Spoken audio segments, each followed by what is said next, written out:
In the grand tapestry of human history, some threads shine brighter than others. They're woven from courage, wisdom, and an unyielding spirit.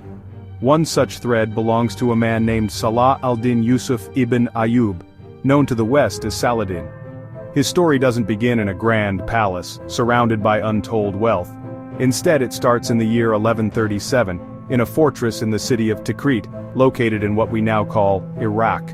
His family was of Kurdish heritage, a people well known for their resilience and strong sense of community. His father, Najim ad-Din Ayub, was a respected warden of the fortress. It was a time of great change and conflict, a world where alliances were as shifting as the desert sands. Life in the 12th century was anything but simple. The world Saladin was born into was a complex puzzle of different powers. The Seljuk Empire was a major force, but it was fractured.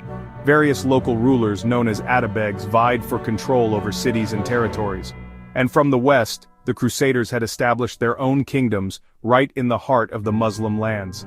It was a world brimming with tension, a place where a child's future was, honestly, quite uncertain. He wasn't born a prince destined for a throne, but a boy in the shadow of great events. Saladin was not merely a man of the sword. In Damascus, a vibrant center of learning and culture, he immersed himself in his studies. He learned the Quran, studied theology, studied law. He developed a deep love for poetry, had a particular fondness for Arabian horses, knowing their breeds and lineages by heart. This wasn't the typical training for a future conqueror.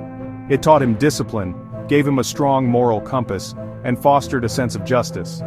But the call of duty was never far away. His military training began under the watchful eye of his uncle, the formidable General Shirkuh. Saladin was a reluctant warrior at first. He preferred the quiet contemplation of his studies to the loud chaos of a military camp, yet beneath his scholarly demeanor lay a sharp mind and a natural talent for strategy. He learned to read the battlefield like a map, to anticipate his enemy's moves. The year 1169 was a turning point. After a series of brilliant but exhausting campaigns, Saladin's uncle Shirkuh finally achieved his goal. He became the vizier, the most powerful official in Egypt. But his victory was short-lived. Just 2 months later, Shirkuh died unexpectedly. The Fatimid Caliph in Cairo needed a replacement, someone he thought he could control. He looked at the available commanders and chose the young Saladin. He saw a man who seemed quiet and inexperienced, someone who would not pose a threat to his own authority. This proved to be one of the greatest miscalculations in history. Once in power as the vizier of Egypt, Saladin moved with surprising speed and skill.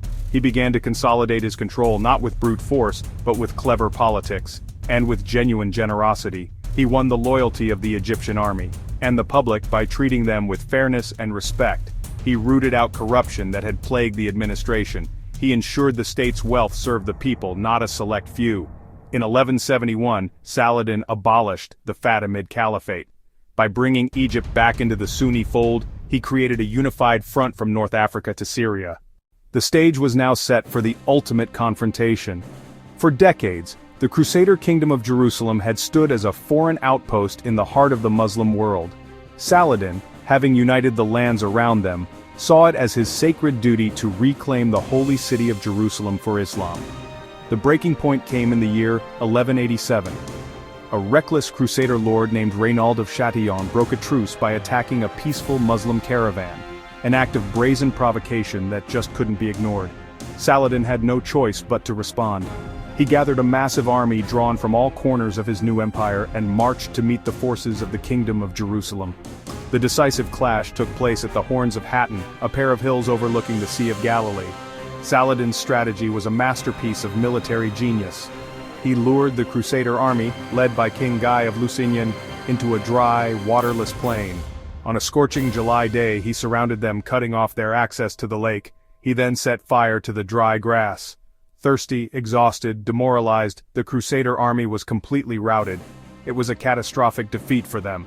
Most of their army was either killed or captured, including King Guy himself. The path to Jerusalem was now wide open. Following the victory at Hattin, Saladin's forces swept through the Crusader kingdom. Finally, he arrived at the gates of Jerusalem. After a short siege, the city surrendered. Instead of ordering a massacre, Saladin offered remarkably generous terms, earning admiration even from his enemies. What truly sets Saladin apart in the annals of history is not just his military prowess, but the strength of his character. He was known far and wide for his profound sense of justice. This was not a quality reserved only for his fellow Muslims, he extended it to his enemies as well. After the Battle of Hattin, where he captured countless Crusader nobles, he treated them with honor. While the aggressive Reynaud of Chatillon faced justice for his crimes, King Guy and others were treated as respected guests until they were ransomed. This was a stark contrast to the brutality of that era, and it built his reputation as a man of his word. Generosity was another cornerstone of his personality. Saladin was famously indifferent to personal wealth. When he became the ruler of Egypt, one of the richest lands in the world, he did not use its treasures to build lavish palaces for himself. Instead, he channeled the funds into building schools, hospitals, and fortifications for the public good. It is said that when he died, his personal treasury contained only a few gold coins and some silver. He had given everything away to the poor, to his soldiers, and to the state. His life was a testament to the belief that a ruler's true wealth lies in the well-being of his people. His leadership style was built on inspiration rather than fear. He led from the front, sharing the hardships of his soldiers. He ate the same food, slept in the same simple tents, and faced the same dangers on the battlefield. This created an unbreakable bond of loyalty between him and his men. They did not follow him because they were forced to. They followed him because they believed in him and his cause. Above all, Saladin was a man of deep and abiding faith.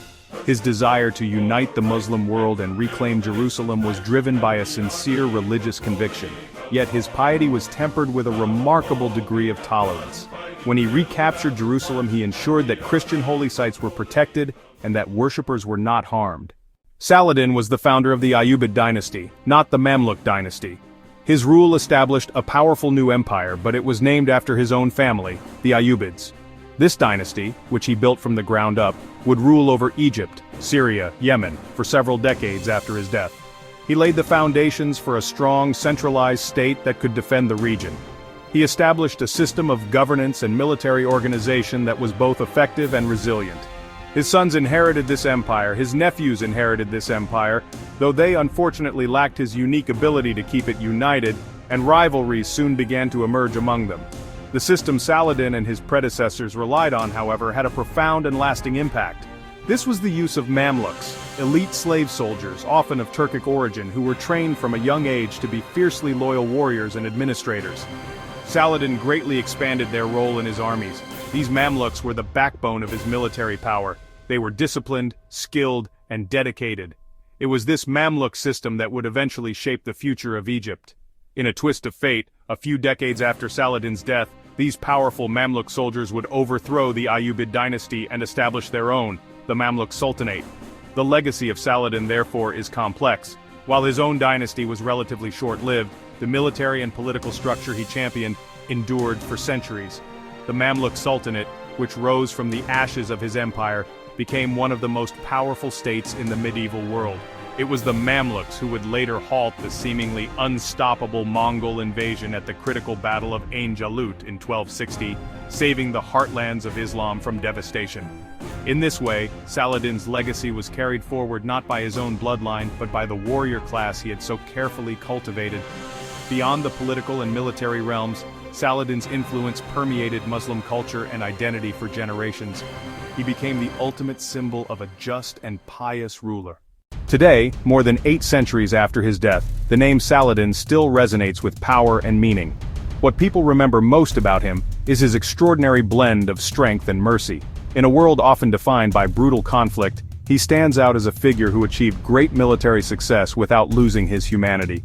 His most famous act, the peaceful and tolerant recapture of Jerusalem, is a story that has been passed down not only by Muslims, but also by Christians.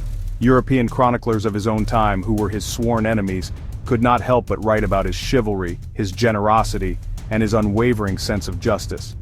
He is remembered as the great unifier. Before him, the Muslim Near East was a patchwork of squabbling principalities, easily exploited by outside forces.